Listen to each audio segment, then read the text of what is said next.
Grief isn't loud. It doesn't wail or scream. It just lingers. It settles into the quiet corners of your house. The empty chair at the dinner table, the half-used perfume bottle on the dresser, the voicemail you can't bring yourself to delete. That's what my life had become, a shrine to what once was. 3 years ago, I lost Sophia. My wife, my soulmate, a car accident. One moment she was running late for work, and the next, a phone call from the hospital, a sheet over her face, and a silence I never learned to fill.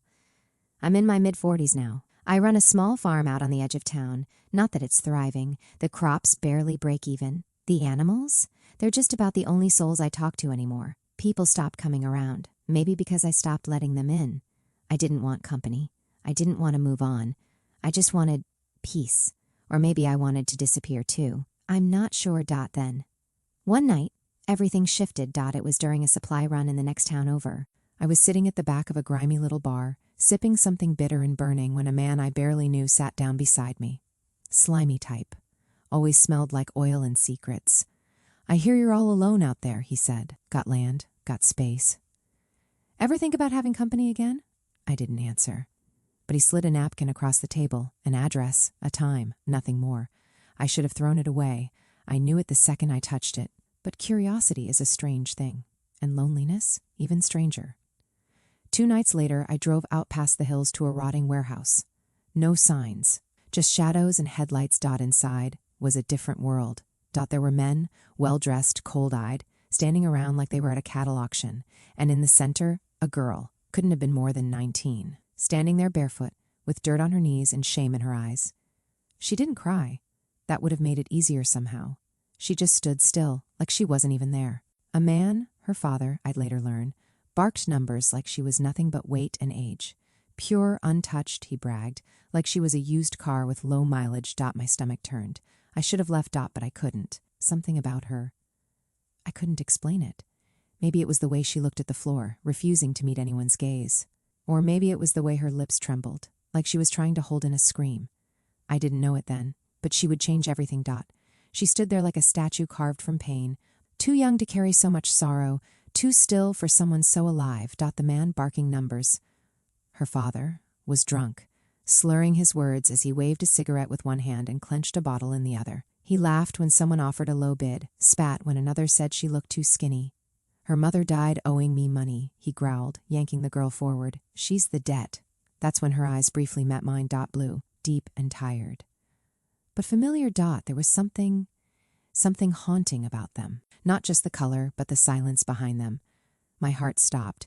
For a flicker of a second, I saw Sophia, not in her face but in her gaze. That same wounded strength. The same quiet defiance. I raised my hand. It wasn't logic. It wasn't even pity. It was something raw. Something that felt like fate cracking open again. The room stilled. The father smirked. And just like that, she was sold. She didn't cry on the ride home. She didn't speak either. Just stared out the window, hands folded neatly in her lap like she'd been taught to disappear. When we reached the farmhouse, I opened the door for her and stepped back. This is your home now. You can sleep, eat, shower, whatever you need. There's a lock on the bedroom door, and you have the only key. Still no response, but her eyes scanned the house like it was a trap. I showed her to the guest room. I'd cleaned it up the night before, not even sure why. Like something had whispered to me that I'd need it soon. She stood just inside the doorway, unmoving. You owe me nothing, I said quietly. You're free here. She blinked, then stepped in. The first few days were strange. She barely left the room. When she did, it was only to eat or wash the dishes. She flinched when I spoke too quickly, jumped when the floor creaked, slept with her light on. But she wasn't lazy. She folded laundry, swept the porch, even weeded the garden without being asked. I never touched her, never even raised my voice. But I noticed little things. She hummed softly when she cleaned. A familiar tune, a lullaby Sophia used to hum while baking bread on rainy mornings. And once, as she bent to pick up a drop dish towel, I saw it. A silver locket around her neck. Identical to the one I buried with my wife. Coincidence? Maybe. But the way my chest tightened told me otherwise. Something was happening. Something I didn't yet understand. It took weeks, maybe months, before the silence between us began to soften. She started with little things. A thank you muttered over a bowl of soup. A shy smile when I fixed the broken radio in her room.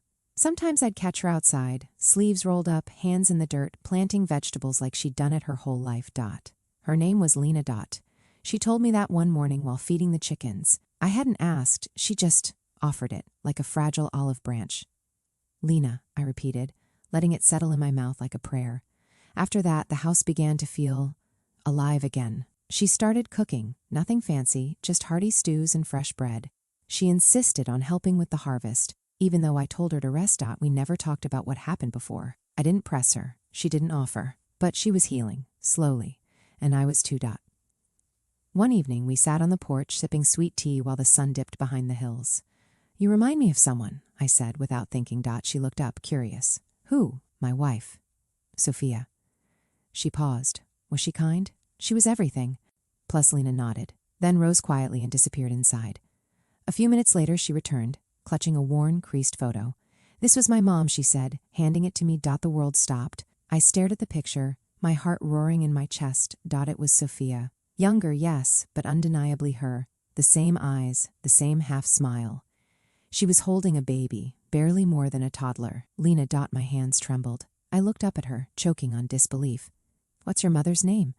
She hesitated. Sophia. She disappeared when I was a baby. Dad said she ran off. He hated her for it. Everything inside me turned to ice. Lena was Sophia's daughter. My Sophia. And she had no idea. I stood up, heart pounding, mind spinning. I'd buried Sophia. I saw her body, held her hand in that sterile hospital room.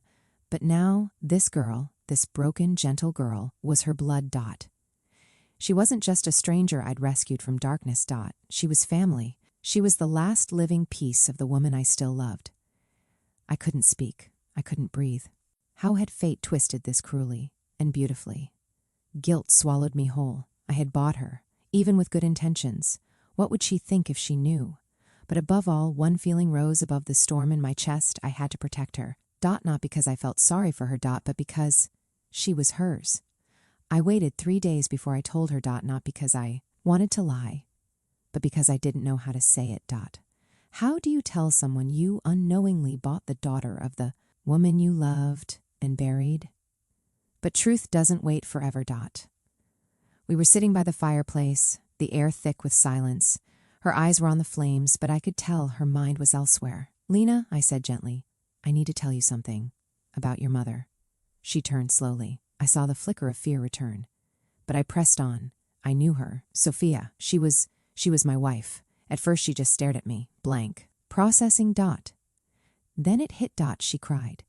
Not the polite tears of someone touched by a sad story.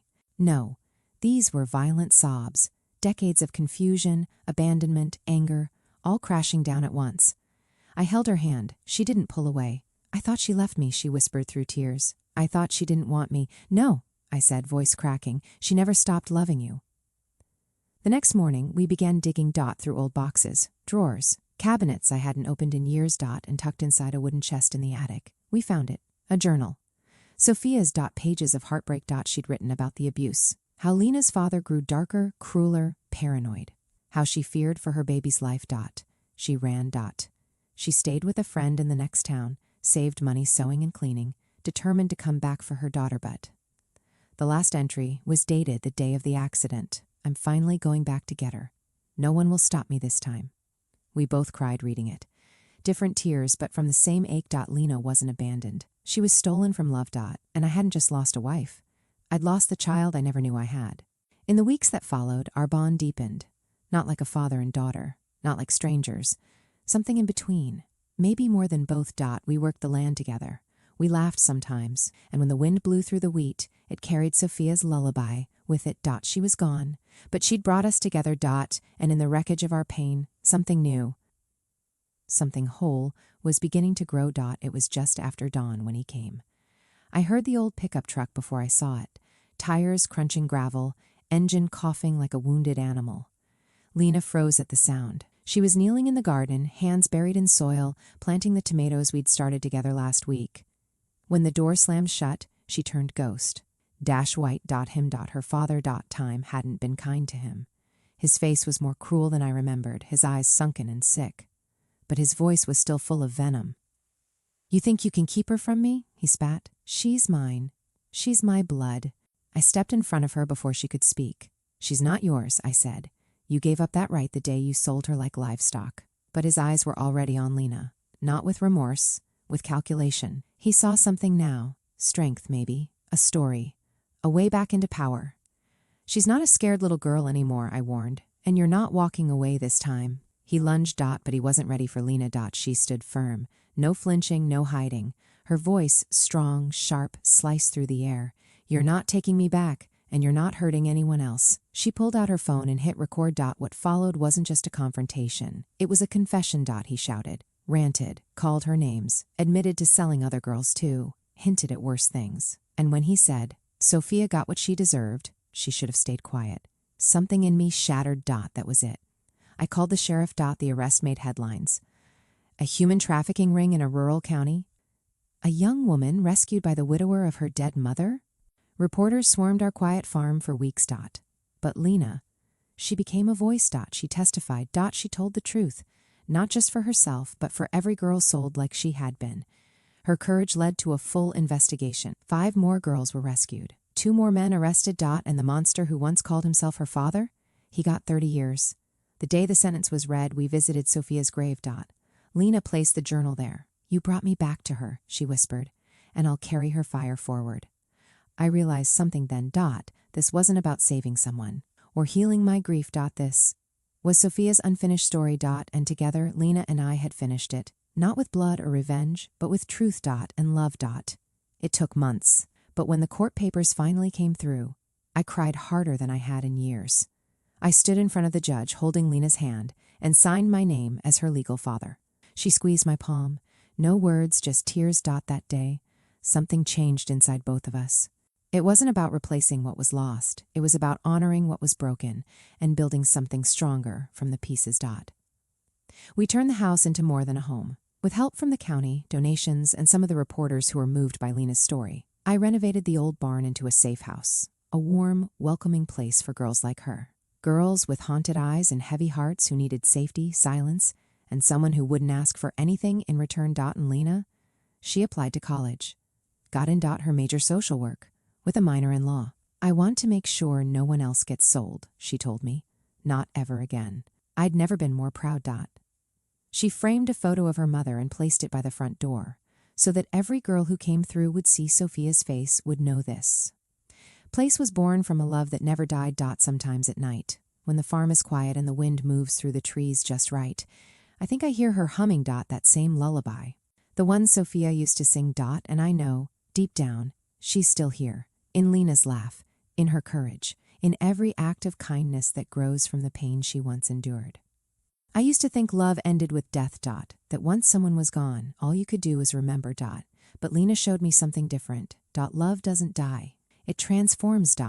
It finds new roots in broken soil. It grows back stronger, wilder, braver. She saved me. From loneliness, from bitterness, from wasting what time I had left. And maybe Sophia knew exactly what she was doing when she sent her daughter back to me. To finish the story. We started. To bring the light back.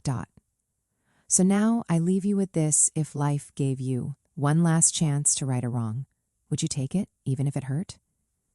Because sometimes salvation doesn't come in the form we expect. Sometimes it comes as a scared girl with a familiar necklace and eyes full of storms.